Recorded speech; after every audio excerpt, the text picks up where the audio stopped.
দারুণ স্বাদের চিকেন নিয়ে চলে এসেছি তোমাদের সাথে শেয়ার করতে।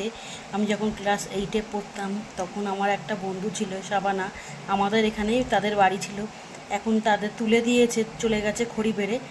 সেই স্টাইলে আজকে চিকেনটা করেছি। চিকেনটা ভেজে নিয়েছিলাম ভালো করে বন্ধুরা।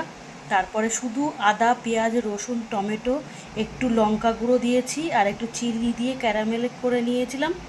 আর নুন, হলুদ, স্বাদ মতন মিষ্টি এই দিয়ে তেজপাতা ফোড়ন দিয়ে করেছি। এমনি জিরে ঠিরে কিচ্ছু ফোড়ন দিইনি। আর নামানোর আগে শাহি গরম মশলা দিচ্ছি।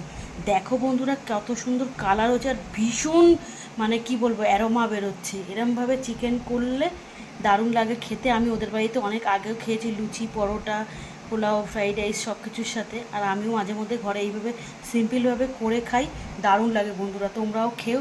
দেখো আমি কি বলবো, তোমরা এই কালারটা দেখে বলো কতটা দুর্দান্ত হয়েছে, তাই না বন্ধুরা? সবাই ভালো থেকো, সুস্থ থেকো। আর ভিডিওটা কেমন লাগলো আমাকে কমেন্ট করে জানিও। এতক্ষণ ভিডিওটা দেখার জন্য অসংখ্য ধন্যবাদ আমার মিষ্টি বন্ধুদের। আর লাভ ইউ অল। আর ভালোবাসা দিও বন্ধুরা, তোমাদের ছাড়া আমি একদম অচল। ঠিক আছে বন্ধুরা, আবার দেখাবে নেক্সট কোনো ভিডিওতে অন্য কোনো রেসিপি নিয়ে। টাটা।